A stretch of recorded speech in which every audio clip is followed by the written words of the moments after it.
Well, one of the things that disturbs me about political correctness, among many things that disturb me about political correctness, is its grounding in postmodern thought. And the postmodernists don't believe in rationality or debate. They think that's actually part of what they're fighting against. That's part of logocentrism. The idea that you can bridge the gap between two people with conversation. They just believe that's a strategy, a ploy on the part of the people who have power to maintain their power and to justify it by engaging in the pretense of negotiation.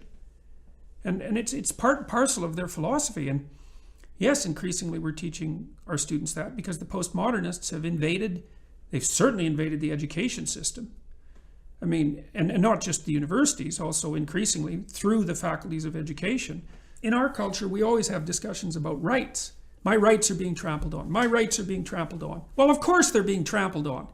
Everyone's rights get trampled on, and some more than others, obviously. But there isn't a dialogue about responsibility. That's what the dialogue should be about. It's like, yeah, you're oppressed, but you're not as oppressed as a bunch of other people. So are you the oppressor or are you the oppressed? Which one? You see these Ivy League students who are agitating on behalf of the oppressor or of the oppressed. It's like they're irritated because being in the top 1 in 1,000 people in the world isn't enough.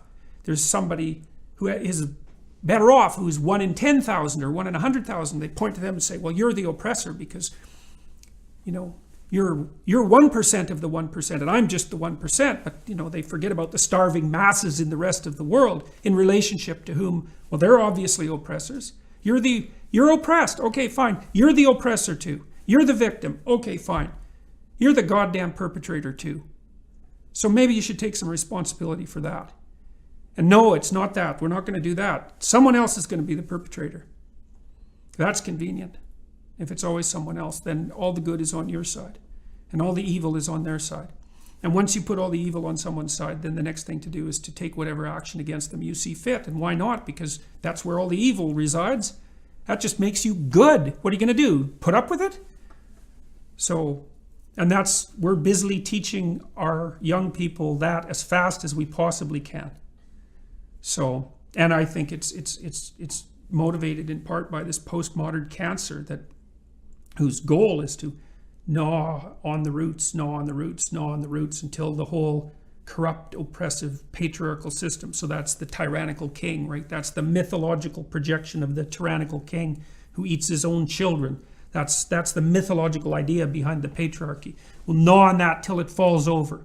Well, and then what? Well, then, I don't know what? What? The equity utopia will magically arrive. God.